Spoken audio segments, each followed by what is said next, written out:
What you do in the first half minute after waking up may be putting more pressure on your heart than anything else you do all day.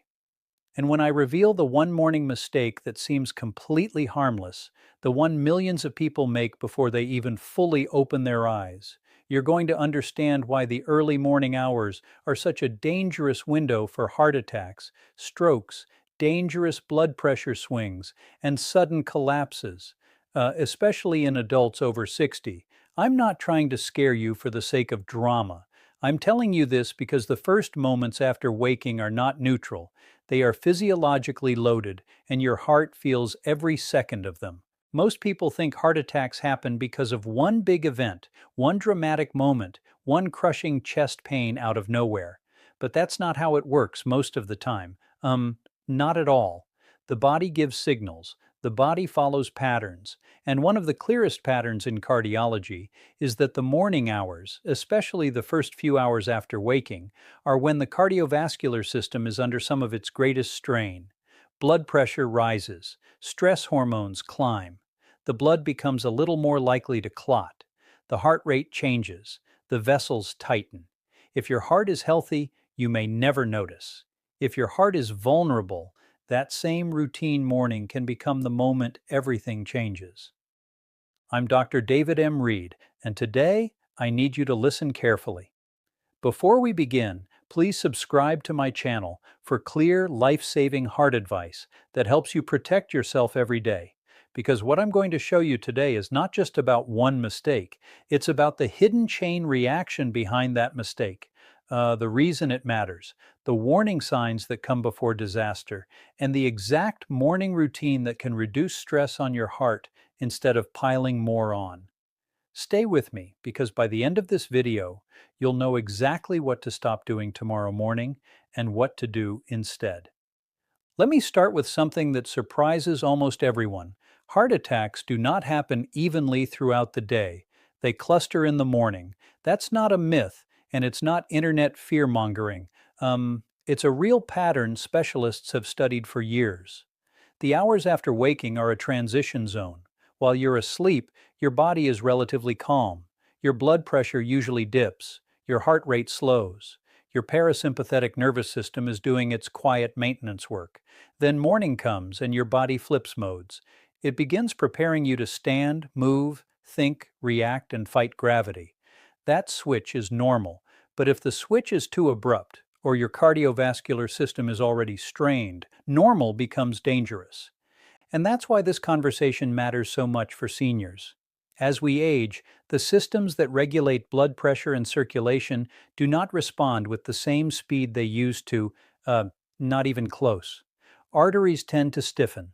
Many people take medications that affect blood pressure, fluid balance, or heart rhythm. Dehydration becomes easier. Sleep becomes lighter. Bathroom trips during the night increase. Some people develop silent coronary artery disease without knowing it. Others have diabetes, kidney disease, sleep apnea, or a history of smoking. None of these things guarantee a heart attack, but they reduce the margin for error. And when your margin for error shrinks, a careless morning routine can suddenly matter a lot more than you ever imagined. Let me tell you about Ronald, a 72-year-old retired contractor who thought he was doing everything right. He woke up early, kept a schedule, never missed his appointments, and prided himself on being tough. The kind of man who got moving the second his alarm sounded. Every morning, same routine. Alarm goes off, he swings both legs over the bed, stands up fast, marches to the bathroom, splashes water on his face, then heads straight to the kitchen. No hesitation, no sitting, no pause. He thought that was discipline. He thought that was strength. What he didn't know was that his heart was paying for that speed every single morning. One Tuesday he stood up the way he always did, but this time the room tilted. He grabbed the dresser. His vision dimmed. Then came a squeezing pressure in his chest that lasted maybe 20 seconds, just long enough to scare him, not long enough for him to call it an emergency. He sat back down, and it passed. Later that day, he told his daughter, and she forced him to get checked. Ronald had significant coronary artery disease and was also having dangerous morning blood pressure swings. The chest pressure was not random, it was a warning. And the trigger was not exercise, not emotional stress, not some dramatic event. It was the way he got out of bed.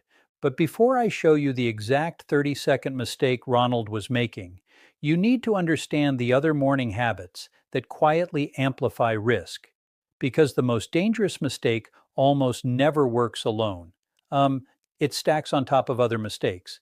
If you sleep poorly, wake up dehydrated, flood your system with stress, ignore symptoms, and then shock your circulation in the first half minute after waking, the strain on your heart can become enormous. So let's walk through the silent morning habits first, because each one sets the stage for the big mistake at the end. And habit number 7 is one almost everybody thinks is harmless. Habit number 7 is grabbing your phone the second you wake up. I know that sounds trivial. It sounds modern, inconvenient, almost silly to blame a phone for heart stress. But listen carefully. Your nervous system does not distinguish very well between a real physical threat and an emotional jolt delivered through a screen. Bad news, financial stress, an upsetting text, a political headline, a family message sent at 6:03 a.m. You haven't even sat up yet, and your brain is already pumping out stress chemistry. Heart rate climbs, blood pressure rises faster, muscles tense, breathing becomes shallow, and all of that happens before your circulation has even stabilized from sleep. Let me tell you about Gloria, 69, who started every morning by checking messages from her son overseas. Most days the messages were fine, but the anticipation wasn't, and her body reacted long before her mind did. She noticed her mornings felt shaky. Her heart would pound before breakfast. Sometimes she'd feel that strange hollow feeling in her chest, not exactly pain, not exactly fear, just agitation. She thought it was anxiety and tried to ignore it. But when we changed one thing, just one, and told her not to touch her phone for the first 15 minutes after waking, her palpitations dropped dramatically. Her body needed a gentle wake-up, not a digital adrenaline injection. Habit number 6 is stepping directly into a very hot shower the moment you wake up. Again, this sounds innocent. Showers are relaxing. Heat feels good. Warm water loosens stiff muscles, especially if you're older and achy in the morning. But heat also dilates blood vessels. That means your circulation changes fast. If you are already mildly dehydrated, if your blood pressure is unstable, if you stood up too quickly, or if you're taking medications that affect blood pressure, that hot shower can deepen dizziness and increase the chances of a dangerous blood pressure drop. In some people, it becomes the perfect setup for fainting. In others, it creates a sudden strain response as the heart tries to compensate. I remember a patient named Walter, 76, who said the scariest moment of his day was not climbing stairs, not walking uphill, not mowing the lawn. It was the first 2 minutes in the shower, every single morning. He'd wake up, stand up fast, shuffle into the bathroom half asleep, and step straight under very hot water. Then he'd feel weak, lightheaded, and once he nearly blacked out while reaching for the soap. He assumed it was just age. It wasn't just age, it was physiology. His body was not handling the quick changes in position, heat, and vessel dilation. Changed the sequence, and the symptoms improved. Same bathroom, same man, different timing. Habit number 5 is starting the day dehydrated and pretending it doesn't matter. During the night, you go hours without drinking. You lose water through breathing, through normal body processes, and sometimes through sweating. And if you got up to urinate more than once, the fluid loss can be even more noticeable. Many older adults also take diuretics or other medications that influence fluid balance. When you wake up underhydrated, your circulation may be less forgiving. Blood volume can be a little lower. Your body has to work harder to regulate pressure when you stand. That can worsen dizziness, worsen orthostatic drops, and make the morning transition much less stable than it should be. And here's the trap. People often don't recognize mild dehydration because it doesn't always feel like thirst, especially in older adults. It feels like weakness. It feels like brain fog. It feels like, I'm just not myself until noon. It feels like unsteadiness when you stand. It feels like that vague, washed out sensation after getting out of bed. Some people answer that feeling by rushing for coffee before water, some by skipping fluids entirely. Some take blood pressure pills and diuretics on an empty, dry system and then wonder why they feel off. I'm not telling you to gulp down a gallon of water. I'm telling you that your heart and blood vessels do better when the morning begins with stability, not depletion. Habit number 4 is accepting terrible sleep as normal. This one is much bigger than people realize, because poor sleep doesn't stay in the bedroom. It follows you into the arteries, the blood pressure pattern, the stress hormone cycle, and the morning surge itself.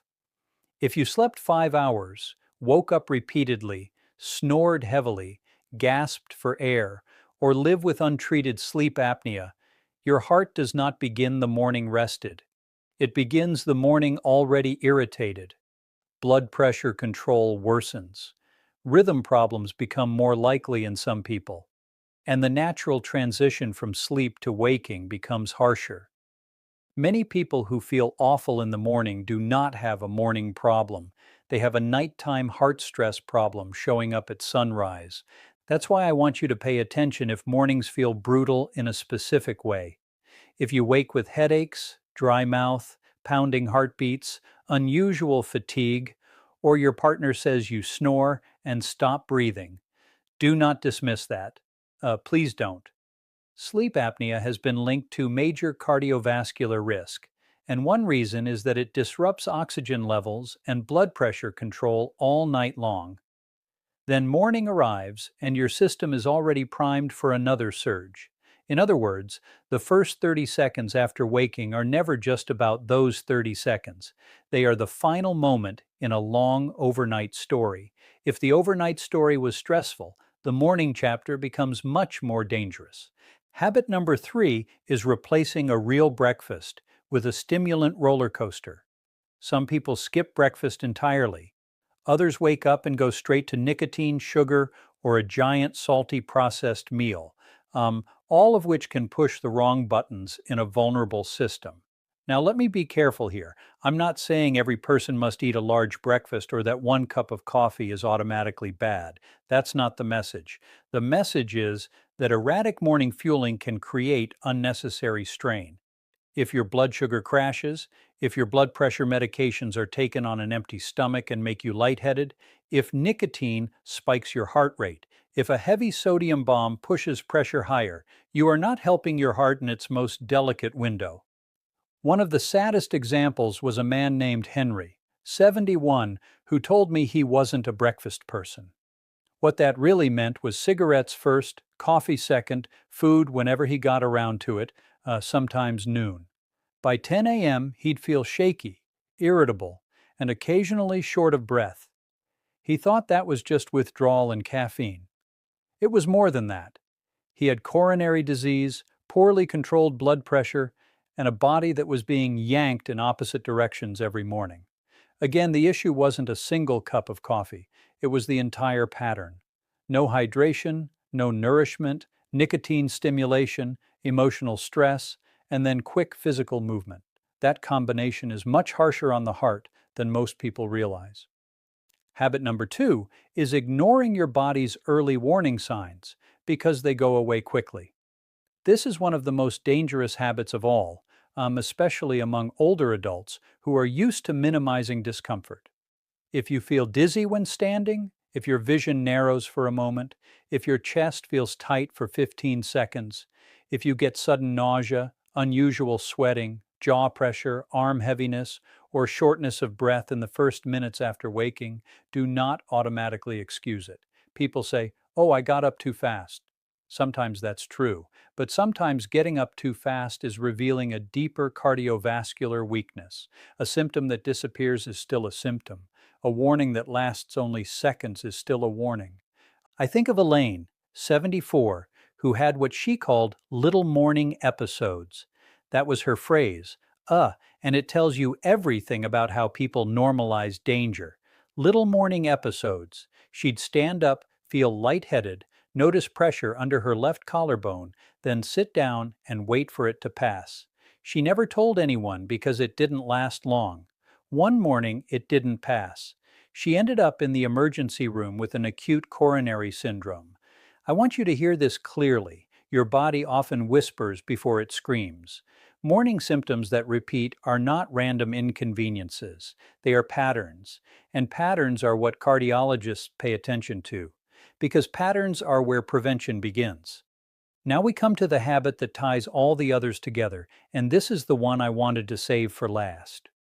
Because if you understand why this mistake is dangerous, you will never wake up the same way again. Never. The 30-second morning mistake is this: opening your eyes and immediately jerking yourself from lying flat to standing upright, then hurrying into motion before your circulation has had time to adjust. That's it. It sounds almost too simple. But simple does not mean harmless. In a younger, healthy person, the body often compensates quickly. In an older person, in someone with blood pressure issues, heart disease, dehydration, diabetes, or medication effects, that abrupt transition can be the spark. Here's what happens physiologically, and I want you to picture this because once you understand the mechanism, the danger becomes obvious, brutally obvious. While you're lying down, blood distribution is relatively even. The moment you sit up and stand, gravity pulls blood downward into the legs and lower body. That means less blood immediately returns to the heart for a moment. Your blood pressure can dip. Your brain may get slightly less blood flow briefly. Sensors in your body, called baroreceptors, are supposed to detect that and respond by tightening blood vessels and increasing heart rate just enough to keep you stable. When that system is delayed or impaired, symptoms appear fast. And age matters here. After 65, that rapid adjustment often becomes less efficient, even in people who consider themselves healthy. Add stiff arteries, long-standing high blood pressure, beta blockers, diuretics, nitrates, diabetes-related nerve changes, dehydration, poor sleep, or just plain exhaustion, and now your compensation system is working with a handicap. So when you launch yourself out of bed like you're still 25, your cardiovascular system may not keep up. The result can be dizziness, blurred vision, weakness, palpitations, chest discomfort, or even a fall. And in someone whose heart is already compromised, that sudden mismatch between supply and demand can add real stress during the most vulnerable hours of the day. Now layer the morning surge on top of that. This is the part most people never hear explained. Your blood pressure does not wait until breakfast to rise. It often starts climbing in the early morning hours and tends to peak later in the morning. At the same time, the body is shifting into daytime mode. Stress hormones are rising. Platelet activity is rising. The blood vessels are behaving differently than they did at 2 a.m. So if you take that naturally vulnerable cardiovascular moment and then add a sudden postural shock, you are stacking two challenges at once. One comes from internal circadian biology. The other comes from your behavior. The heart doesn't care where the strain came from. It only feels the total load. This is why that "I'm fine once I get moving" mentality can be so misleading. Yes, you may feel normal after 30 seconds or 1 minute, but the fact that you recovered does not mean the transition was safe. It only means your body managed to claw its way back to balance that time. Ronald did it for years before his chest pressure appeared. Walter did it until the shower almost took him down. Elaine did it until the warning whispers became a hospital trip. The body is resilient, but resilience is not infinite. When the same stress is repeated every single morning, the risk isn't just the big event. It's the cumulative wear, the falls, the near misses, and the false reassurance. So what should you do instead? The first 10 seconds after waking matter more than people think, and the answer is not complicated, which is the good news. When you wake up, don't spring. Pause. Stay lying down for a few breaths. Let your eyes focus. Let your mind catch up to your body. Wiggle your fingers. Move your ankles. Take one slow breath in and one slow breath out. You are not being lazy. You are allowing your nervous system and circulation to begin the transition in stages instead of by force. This tiny pause can prevent a rapid pressure drop and gives your body the chance to prepare for gravity rather than be ambushed by it. The next 10 seconds are for sitting up, but sitting up with intention. Roll to your side if that feels easier, then push yourself up to a seated position and keep both feet either on the floor or hanging briefly at the edge of the bed, whatever feels most stable. Don't stand yet. Sit. Breathe again. Notice what your body tells you. Any head rush? Any fluttering in the chest? Any sudden sweating, weakness, or tunnel vision? This is where the body often reveals trouble. If you blow past this moment, you miss the warning. If you respect this moment, you give yourself a chance to detect instability before it turns into a fall or a cardiac strain episode. The final 10 seconds are for standing gradually, not explosively. Lean forward. Use the mattress, the nightstand, or a stable surface if needed. Stand up in one controlled motion and stay still for a beat. Especially if you've ever felt dizzy in the morning before. Let your legs take your weight. Let your pressure stabilize. Then walk, not rush. Walk.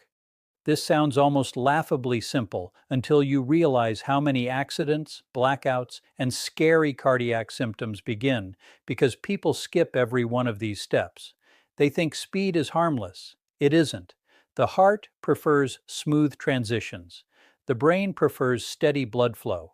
And the body ages better when you stop treating wake-up like a starting gun. If you wake up at night to use the bathroom, all of this matters even more. Darkness, sleepiness, unstable footing, dehydration, and urgency create a dangerous combination, especially if you are older or take blood pressure medication. This is why I recommend a clear path, a night light, sturdy slippers if you use them, and no sudden lunges toward the bathroom. So many people fall or have frightening symptoms not because they are frail, but because the sequence is wrong. They go from horizontal to fast walking with a full bladder and a half-awake brain. Change the sequence, and you often change the outcome. Safety at night and safety at dawn are built from the same principle. Transition slowly. Now let's talk hydration in a practical way. I am not telling everyone to drink a huge amount of water instantly the moment they wake up. And if you have heart failure, kidney disease, or fluid restrictions, you should follow your doctor's guidance. But for many people, a modest amount of water in the morning helps support a smoother start, especially if they tend to wake dry, dizzy, or headachy. What I do not want is the pattern where the body wakes depleted, and the first input is stress, nicotine, or frantic movement. A calm wake-up, then a little water, then a settled routine. That sequence is kinder to the heart than chaos followed by caffeine and hope. So let me give you the safer morning sequence, the one I want you to remember tomorrow when the alarm goes off. First, wake without jerking yourself upright, and take a breath.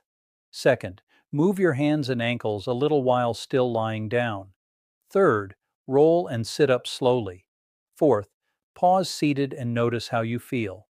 Fifth, stand gradually with support if needed.